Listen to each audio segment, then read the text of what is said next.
pass it along to Art. And Okay. thanks for coming. Thanks, Gare.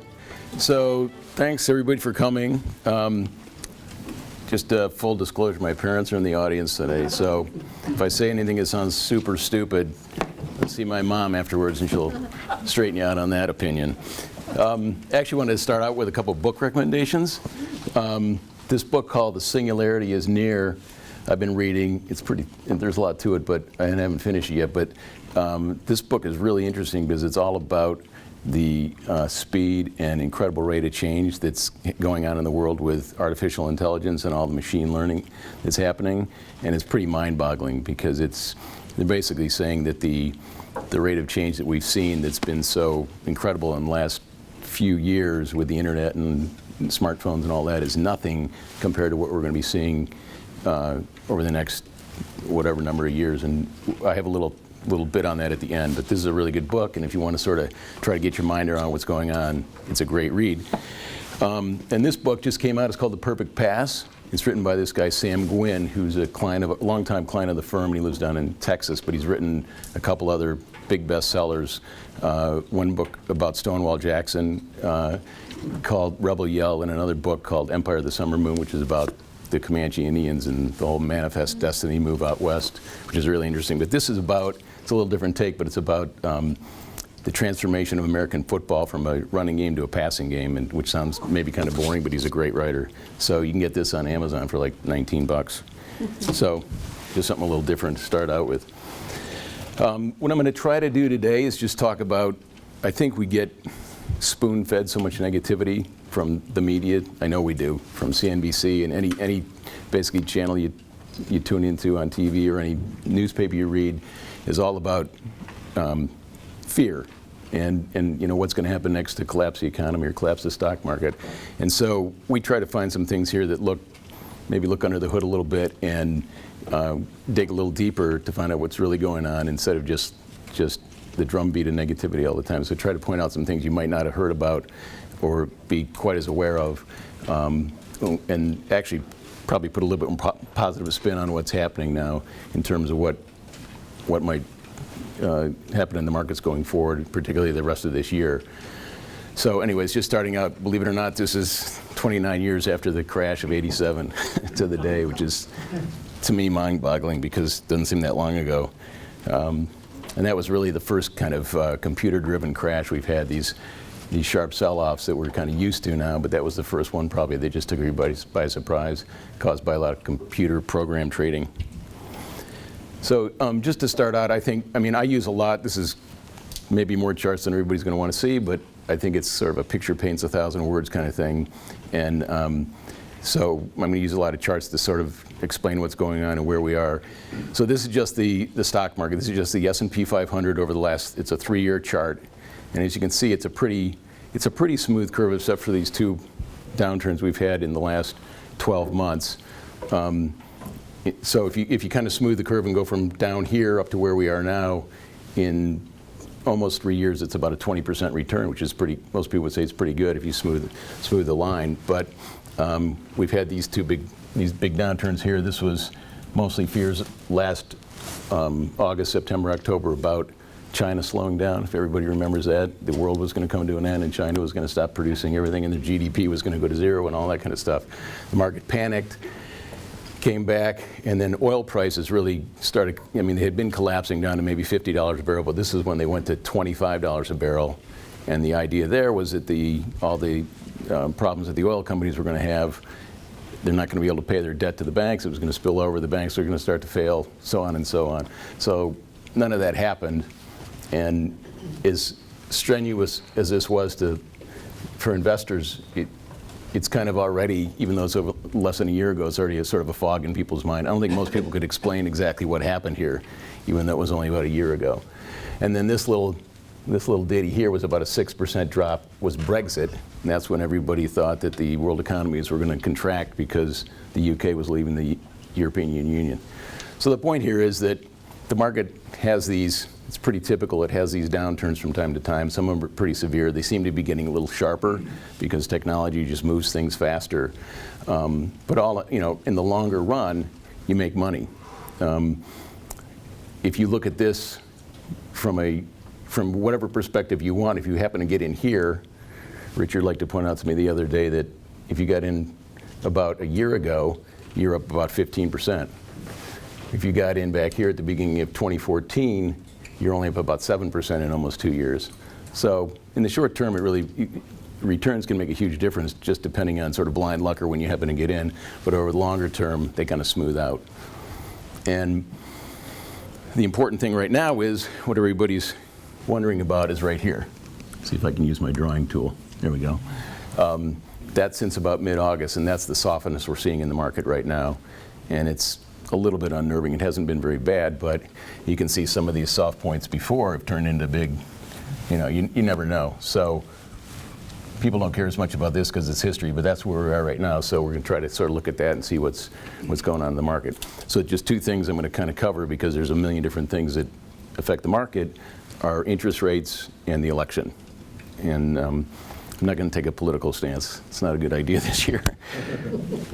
So interest rates and inflation. Right now there's the idea of interest rates moving up is sort of permeating the market. It's a scary thing for the market because it hasn't really happened on a sustained basis since Ronald Reagan was in office. Interest rates have been going down steadily since 1982, believe it or not. And right now they're starting to turn up again. This is the 10-year Treasury, and the yields have gone down from about 2.5 or 3% down to, they hit 136 early this year, and now it looked like they've sort of bottomed, and this has actually broken some trend lines. This is the actual yield, so interest rates have started to move up in the US. Really hard to predict if that's going to keep going or not, but they've also moved up across the board in the G7 countries. So all of Japan, Germany, UK, France, Canada, Italy, all these yields have sort of simultaneously done the same thing. So worldwide, we're seeing a trend change in rates. Not too many people, including Carnegie, think it's going to be a dramatic rise in rates, but maybe we've hit the bottom. And so when you see the whole world changing, it's a pretty good indicator that maybe after 30 whatever years, rates are going to start to go up a little bit again, which is disruptive to the market, but maybe not such a bad thing in the long run because it's sort of fiction to have rates negative like they were in Japan, in Germany. Kind of hard to understand how you would pay somebody to hold your money. So I don't necessarily think it's a bad thing, but in the short term, the markets find it a tough pill to swallow. We've also had a lot of input from the Federal Reserve, not only the Federal Reserve, but central banks around the world talking about raising rates and sort of getting themselves out of the corner that they've painted themselves into. So the big issue that the central bank, the Fed sees is that the federal funds rate, they've dropped it in 2008 during the crisis so low that it's actually running now below the rate of inflation, which is pretty unusual. Most of the time, we've got the opposite, where inflation's higher than the Fed funds rate. So that difference is concerning to the Fed, and they want to try to figure out how to get that back up so we don't spark a bunch of inflation. That's really, I think, their main concern. I would argue that they don't necessarily really know what they're doing, even though they're smart people, because they've made all sorts of policy mistakes in the past. But that's what they're looking at. So the consensus of opinion now is that rates will probably come up, but maybe not very much. Maybe a 1/4 point to a 1/2 point a year for the next couple of years. And hopefully the market can sort of swallow that. We've also got some things going on internally in the market.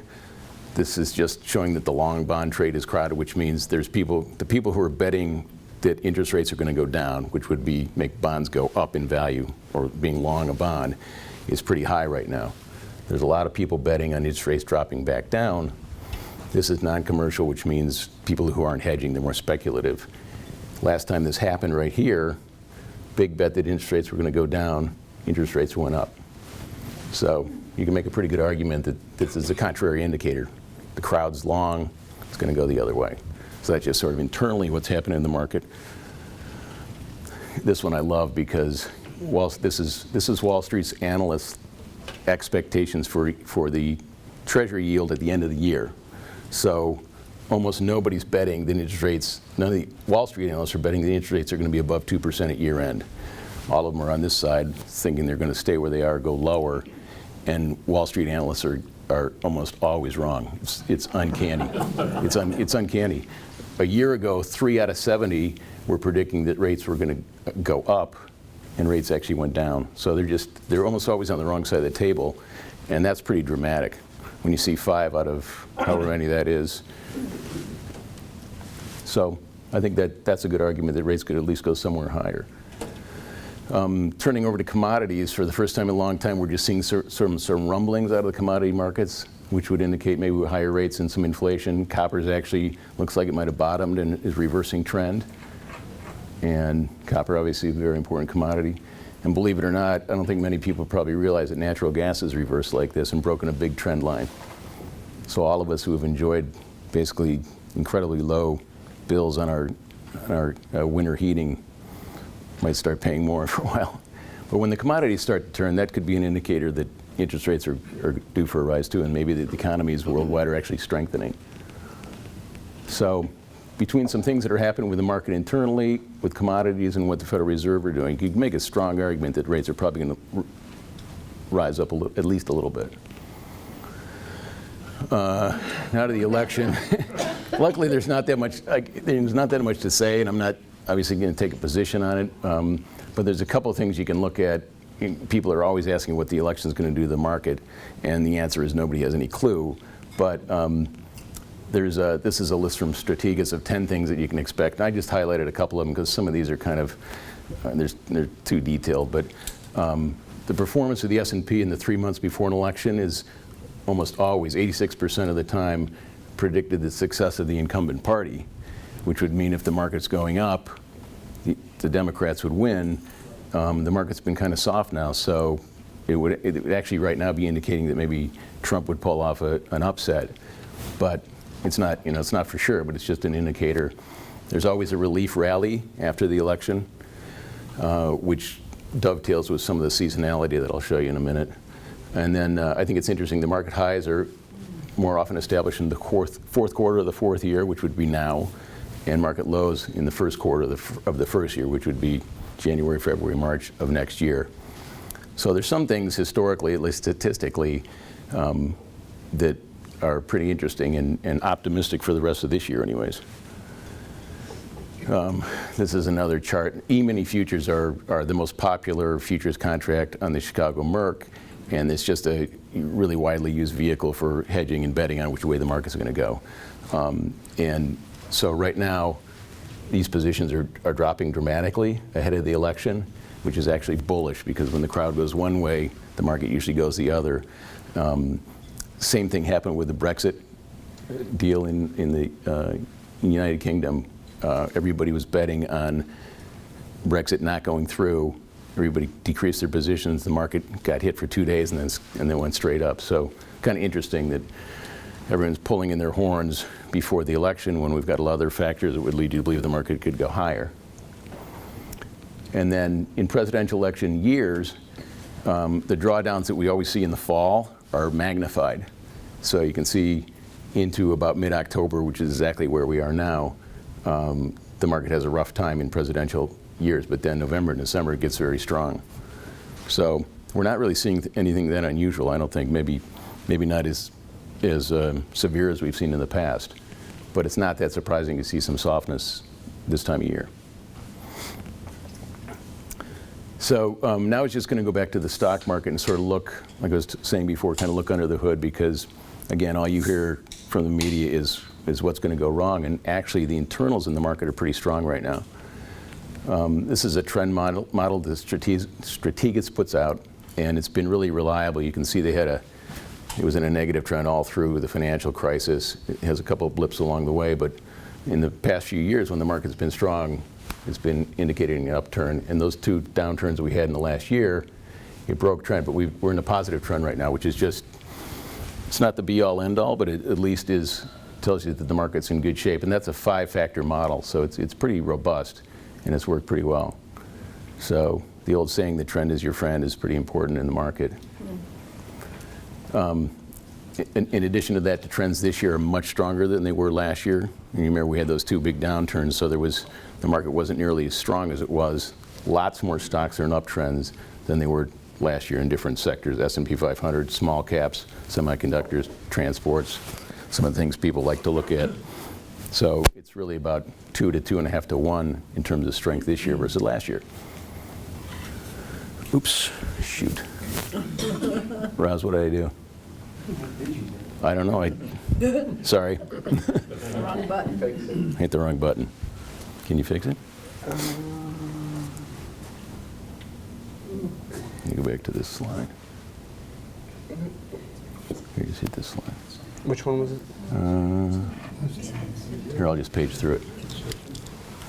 No, you had it.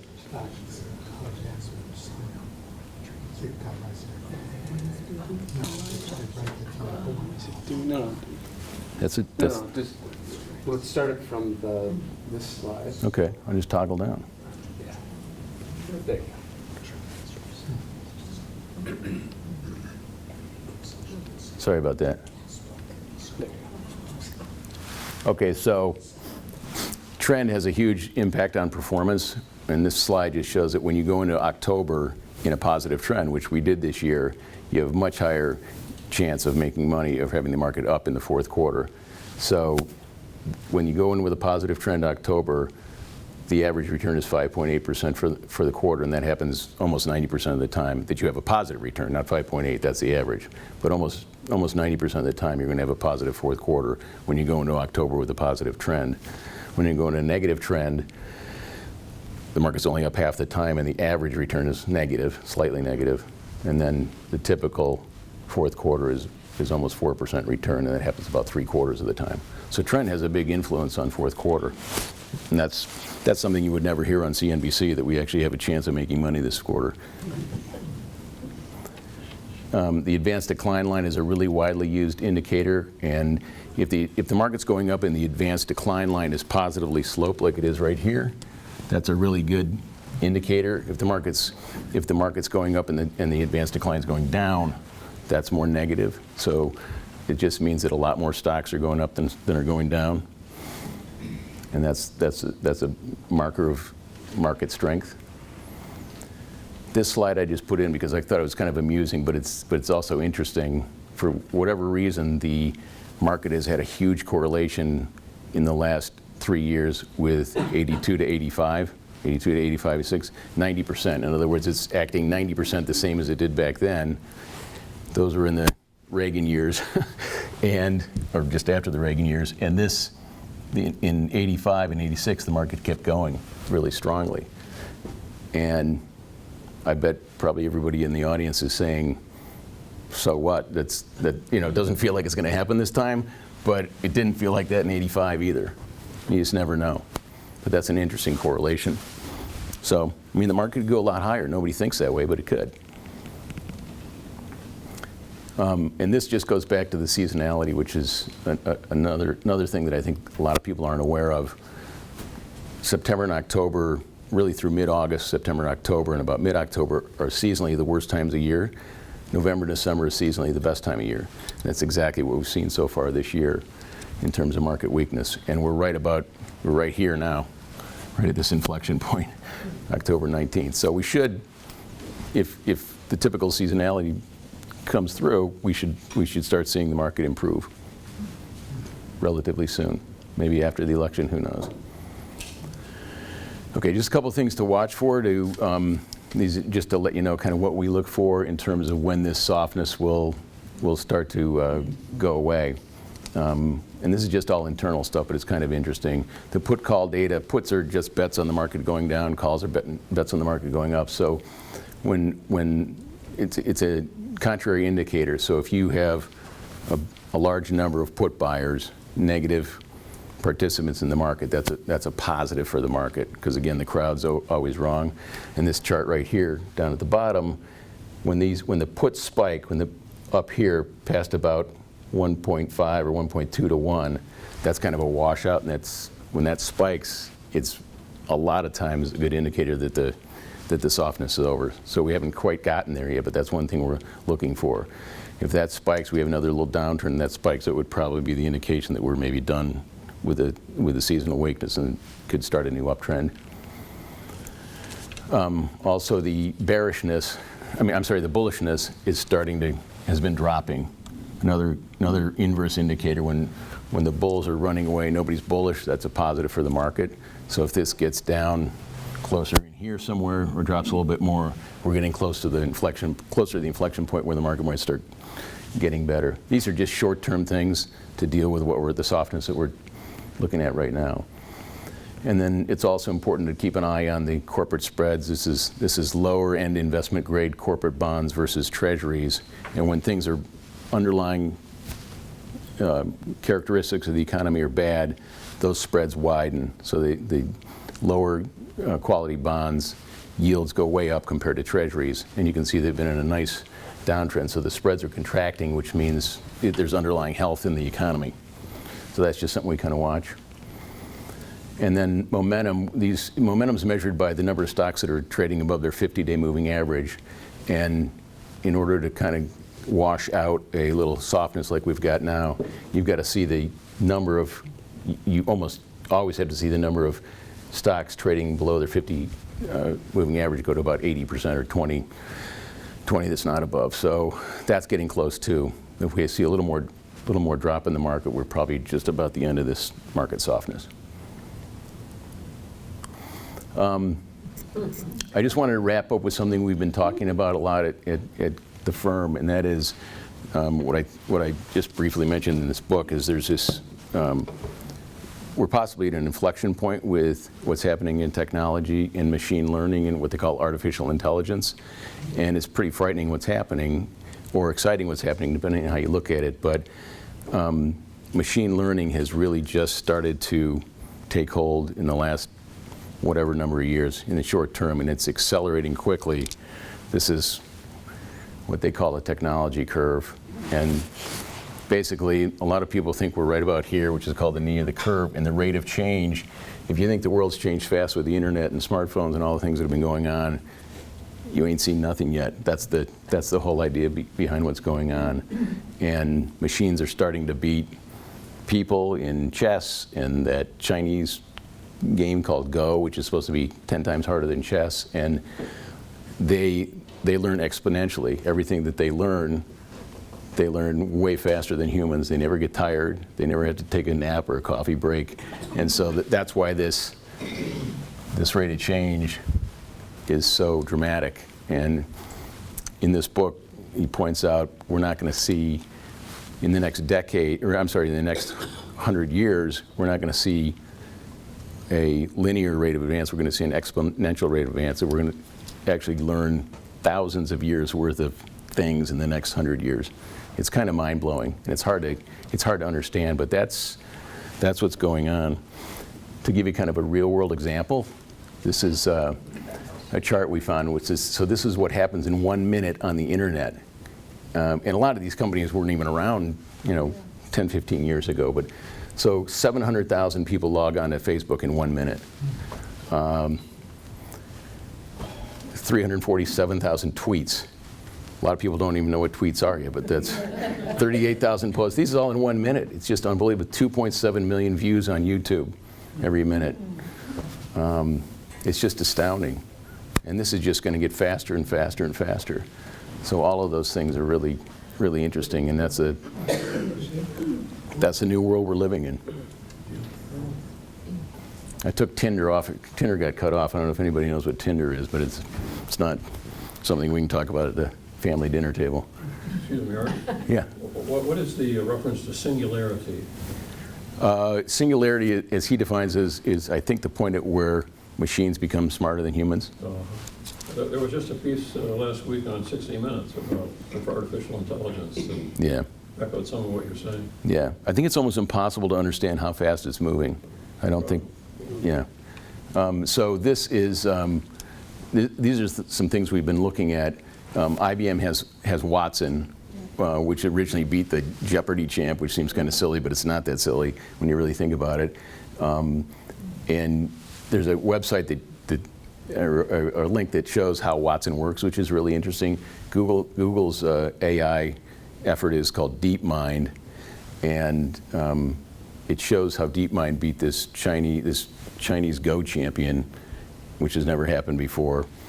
And then blockchain is a whole other thing that I don't even know if I can articulate what it is, but blockchain is like a worldwide public spreadsheet, I guess, that has perfect recollection of every transaction ever made. So a lot of these, if you guys have heard of Bitcoin and cryptocurrencies, a lot of people believe that eventually we're not going to need banks. We're not going to, I mean, any kind of transaction between you and me can be done without any intermediary, and nothing can be hacked anyways.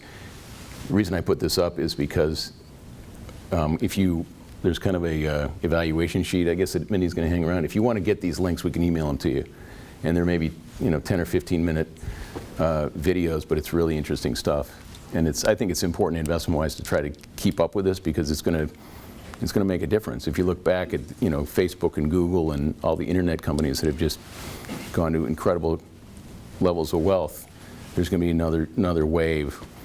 And some people think that this artificial intelligence is, I've read that it's going to be 18 times more disruptive to the world than the Industrial Revolution was. So there's a lot of stuff happening. So if you want those, Mindy, you'll email them to you. Just mark it on the sheet somewhere. Pretty interesting stuff. So that's all I've got. Thanks for your time. And if there's any questions, yeah, hi, Edie. Going further on this, how do you identify the new companies that are out there that are doing artificial intelligence? How much time do you guys at Carnegie spend even finding these new people? It's a great question. It's hard because when you make investments for people, you want to have some earnings behind them usually. But luckily, there are some companies that are deeply involved with this, like IBM and Google, that actually have earnings behind them that aren't even that expensive compared to some other companies. So those are two companies we look at. We've kind of, Brent Luce, one of my partners, has actually put a list together of potential AI companies.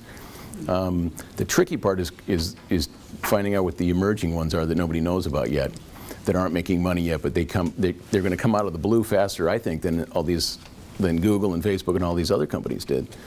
They're going to be here before you know it, and they're going to be multi-billion-dollar market caps and all that kind of thing. So the way we try to keep up with is reading a lot, and every day we're seeing stuff on this now. And with IBM, for example, it's kind of a question of, will the old legacy IBM business, which is declining, will the new stuff overtake that and replace the decline faster than, and nobody really knows. But it's a challenge, Edie.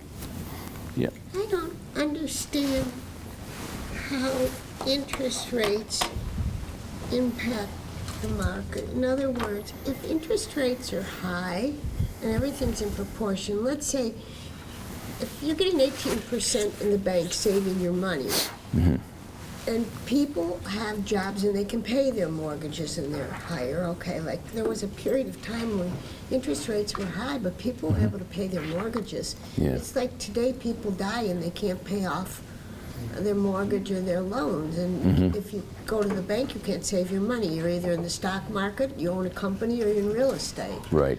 And so why is our economy not paying people to save money in the bank? I mean, why are the interest rates low? How does that impact the market? Well, I think they're low. It's kind of been an artificial thing because the Federal Reserve's pushed interest rates so low. They sort of made the decision. Why did they do that? Because of the financial crisis in '08, they felt everything was so disrupted and the economy was... Banks are making money, so why isn't the Federal Reserve saying to the big banks, pay interest? That's a good question.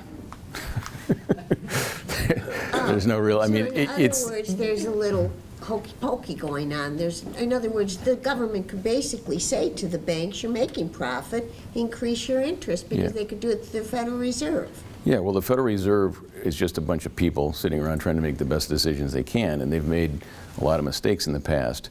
But now they've sort of they pushed interest rates low to try to save the economy in the financial crisis, because everyone thought there was going to be another Great Depression. So if they push it up, how does that impact the market? Okay, so it's pretty complicated, but one of the things that happens is there's other choices. So if interest rates go up, now you can put your money in a CD instead of stocks. Putting the money in the bank and pulling it out of the market. That's one thing, right. There is stuff that goes on between the Federal Reserve and Wall Street and the banks then. Right. During the, following 1929, and coming out of the Depression with like that Glass-Steagall Act that they put into effect that prevented these depressions till 99,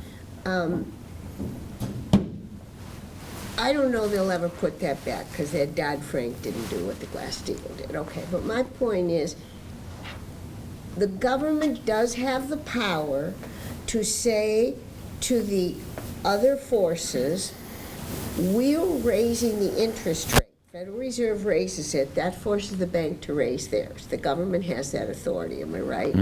Okay, but they haven't used it. And in turn, that's benefited people who invest, or forces people into investment away from banks, but it doesn't help that group of people that can't afford to invest in Wall Street, but need to save some money. Right, right. It's called financial repression. So people Financial who repression. That's what they keeping interest rates low has sort of done it. So it really benefits people who can invest in the capital markets, but people who need to make interest. I mean, you know, retirees who need to live off their money. When in the old days you felt like if you had $1 million, you could retire, a couple $1 million, you could retire comfortably, not worry about a thing. Now, if you have $1 million and you make 4%, which isn't that easy to do, you get $40,000. That doesn't get you very far. So it's a real problem. And that's one of the reasons the Federal Reserve and the markets are so sensitive to interest rates going up. Because then the markets get afraid that too many people will Right. pull out, and then it'll be a downturn for Right. the market. Yeah, so everything's sort of magnified because rates have been going down so long. Yeah. Sort of changing years. Those are basically publicly traded companies that we're seeing, and so I'm assuming they're still out there available. But as you do day in, day out work, do you see any trend lines in terms of the numbers of available publicly traded companies? Yes, huge difference. So 20 years ago, remember, Brent? Something like there was about 8,800 public traded companies, and now there's about 5,300 or something. That's what I was wondering. From a lot of different reasons, but another big reason is a lot of companies aren't going public anymore, like Uber. Yeah. They get funding on their own. I think the internet's helped that too, in terms of, so not as many companies are choosing to go public. Part of it is because they're going to be so scrutinized and regulated by the government. There's a lot of different reasons, but yeah, there's a lot of big companies that aren't going public, at least right now. And so investors are kind of left out in the cold. Well, if we love Uber and we all want to put money in it, tough luck. There are 141 private technology companies with a value over $1 billion last year. Yeah, right to your point. Thank you. Yeah. And I don't think there's any real reason that trend's going to reverse itself right now. Except if those private companies become so valuable that they want to cash out and put it on the public market. So sell to some other sucker, so to speak. There's a donut hole, I just realized, there's a donut hole for a certain class of people in our society. Yes. And they can't go anywhere. They can't save, can't get that. Right. It's amazing. I know. Thank you. Thanks, everybody. Well. Appreciate it.